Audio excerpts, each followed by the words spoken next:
Самый молодой и самый маленький город Петушинского района – Костерево. Городской статус бывший рабочий поселок обрел только в 1981 году. Живет в нем сейчас около 10 тысяч человек. Река Клязьма, которая протекает за окраины города, в прошлом была судоходной. По реке Липенко раньше сплавляли древесину ценных пород дерева, которых много было в здешних лесах. В 1865 году построена Борминская платформа. Названа она по соседней деревне Бормино. А в 1888 году состоялось открытие станции, построенной владельцем стекольного завода Костеревым.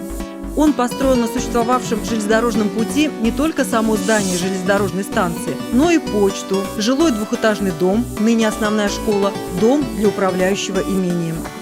По традициям того времени станцию следовало назвать Бормино, так как она была построена на земле, отчужденной у крестьян деревни Бормино.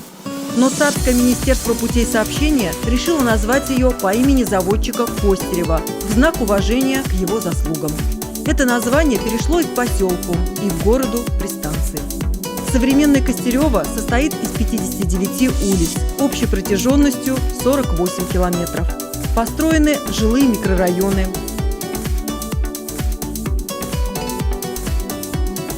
городская больница и поликлиника, детские сады и ясли, средние школы, стадион,